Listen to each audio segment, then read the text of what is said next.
All right, today we're diving into one of the oldest and, most powerful victory songs ever recorded. We're talking about the Song of the Sea, right out of Exodus 15. We're going to walk through it verse by verse and really build this visual journey together. The goal, to make it completely unforgettable. So let's jump right in. And boom, the song just explodes right out of the gate with this one. Absolutely stunning image. Just picture it. The total chaos of the Red Sea crashing down. And right there, in all that foam and fury, you see the entire war machine of a massive empire just broken. This is way more than just a line in a song, you know? It's like the headline of the miracle. So, with that powerful image setting the scene, picture the Israelites. They're standing safe on the shore, and the Egyptian army is just gone forever.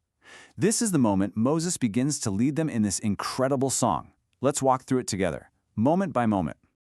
Okay, verse 1. This is it. This is the first real breath of freedom for them. You've got an entire nation, hundreds of thousands of people, all standing on the sand, and for the very first time, they're not singing as slaves. You can almost hear it, right?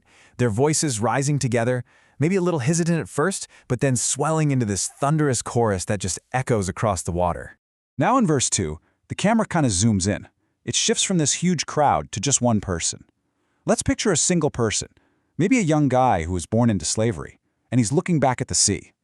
As he sings, imagine a shield of pure light just forming around him. That's my strength.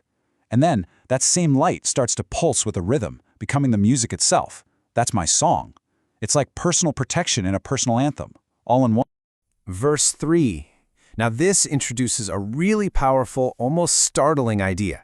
The image here is a majestic, powerful silhouette standing against all that churning chaos of the sea. See, this isn't some chaotic god of destruction. No, this is a divine warrior who brings order to the battle, kind of like a general fighting on behalf of his people. And now, the action sequence really kicks off. Verse 4. Picture Pharaoh's elite war chariots. This was the cutting-edge military tech of the day, gleaming with gold and bronze. And what happens? They're tossed into the churning waves like a kid throwing toys in a bathtub. Just like that. The entire power of an empire completely neutralized in a single instant. Verse 5 really emphasizes the finality of it all. The image to lock in your mind here is a single, heavy stone being dropped into dark, deep water. There's no struggle, no floating. It just sinks, swiftly, silently, and disappears into the abyss. That was it. That was the end of Pharaoh's army. Total and absolute.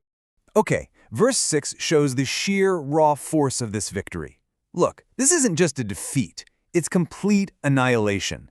The picture here, imagine brittle pottery being shattered against a massive rock. The enemy forces aren't just beaten.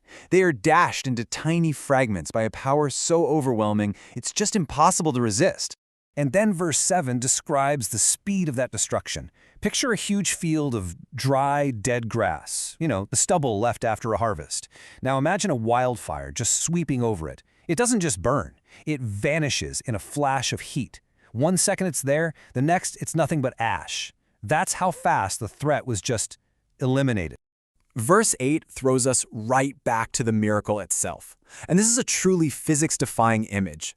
I want you to see two massive walls of water, just suspended, standing perfectly still. You can literally see fish and sea creatures frozen mid-swim. The water is being held back by some invisible but absolutely undeniable force. It's just a moment of impossible, divine architecture. Now in verse 9, we get a little flashback. The song actually gives the villain a voice. So let's look through the eyes of an Egyptian captain for a second. His face is just filled with this arrogant confidence. He sees the Israelites as trapped, like they're easy prey. He's already thinking about how he's going to divide the spoil. This is that classic pride, right before the fall. Verse 10 gives us this stunning contrast. So the enemy has this big, elaborate plan for pursuit and destruction. And God's response? A single, quiet breath of wind.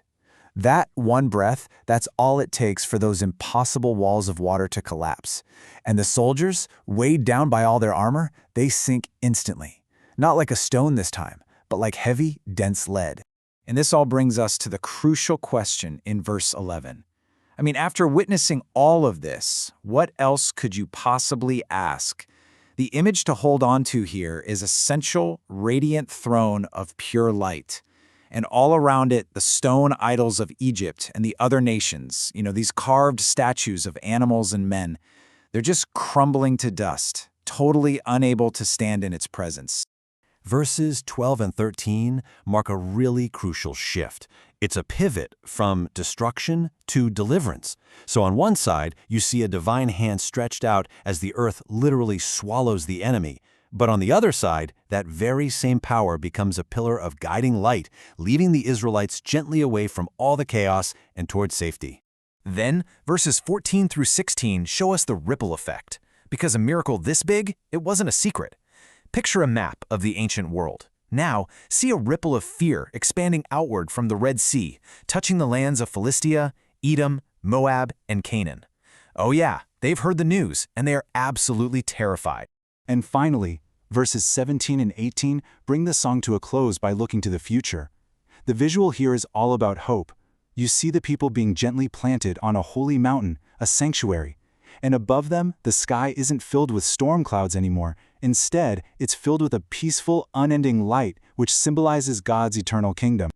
Okay, so the song led by Moses is over, but the celebration is not. This victory was so massive that it needed a second act, and that's the women's response. Let's see how they build on this absolutely triumphant moment. All right, verses 19 to 21. This is just pure, uncontainable joy. Miriam, the sister of Moses and Aaron, she steps forward. She's holding a timbrel, basically a tambourine. She strikes it, and suddenly a whole chorus of women joins her, dancing right there in celebration on the shore. And they echo the very first line of the song, that powerful core message, turning what was a military victory into a full-blown national festival. That celebration on the shore of the Red Sea, that's one of the highest highs in the entire story. But what comes next is a really dramatic shift.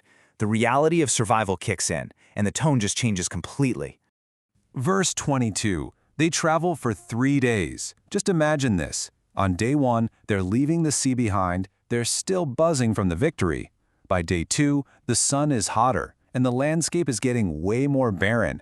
Then comes day 3. The ground is cracked, their water is completely gone, and desperation starts to set in.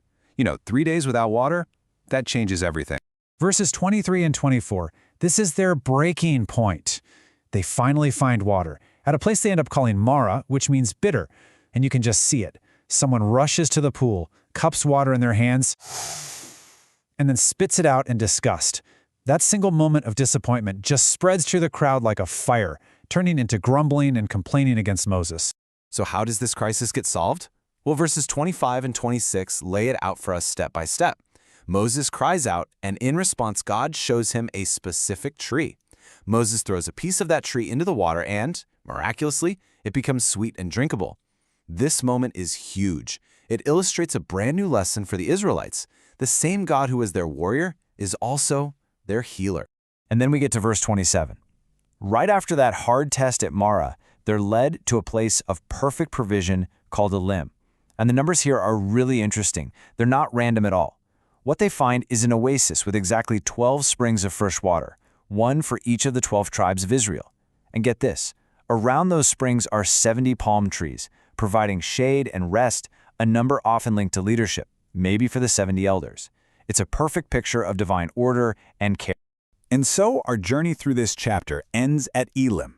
Think about it. We went from the chaotic victory at the sea, through that desperate thirst in the desert, and now to this serene oasis. It's a journey from triumph to trial to relief. After the bitterness comes the sweetness. And it kind of leaves us with a powerful question to think about, doesn't it?